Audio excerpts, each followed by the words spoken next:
ลองเสียงครับพี่น้องเสียงท้ายก่อนเสียงท้ายก่อนเสียงท้ายก่อนนะฮะเดี๋ยวไม่ครบเรียบร้อยก่อนเสียงท้ายก่อนเสียงเลยได้บางทีแหลกเสียงใครเลยเสียงว่าท่านได้เห็นเสียงไว้เป็นสิบแก้วพี่น้องแก่นี้ว่าท่านได้เกิดทำบ้านกั้งน่าต้องให้คนเห็นอยู่เย็นเป็นสูงอยู่ดีนี่แห้งนี่จังไหนก็ว่าจะอยู่น้ำพอใหญ่ภาพเป็นคนว่าเสียงใช่พอใหญ่ภาพมาอยู่ดีนี่ไว้ลอตเตอรี่อยู่น้ำพอใหญ่ภาพเกี่ยงมานี่แหละคนที่อยู่ดีมีแห่งเนาะคนที่มีอายุมันคนยืนมีเงินมีทองโอ้ยท่องหลายแล้วเดี๋ยวพอใหญ่ภาพเสียงท้ายก่อนสิรถมีเงินมีท่องว่าสั่ง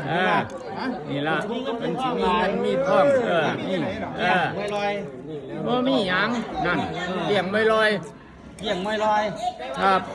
กันถ้ามีโรคไข้ขี้เดียดจังไรมานี่มันต้องติดครับมันต้องมีติดมีนี่โอบไว้นี่อันนี้มันนี่สมาเกี่ยงซ้ำไข่ปอกด้วยนั่นไอ้เนาะนี่ละว่าง่าง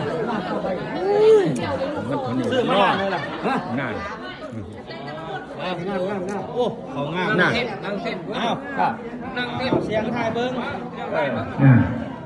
แล้วสีมาเท่านั้นบ่มีโรคบ่มีไผ่ดีครับอยู่บ้านต้นอยู่บ้านต้นม่วงเฮานี่อยู่มีคนทุกคนเจริญเลยนี่บ่ได้ไปทางไหนครับบ่ได้ไปไสเด้บ่ได้ไปทางไหนสิอยู่บ้านนี่ละอยู่นี่ละถ้าบ้านเฮาก็ยอมรับว่าคือสว่างเฮาเป็นคนดีท่านอยู่นำเฮาไปบ่มี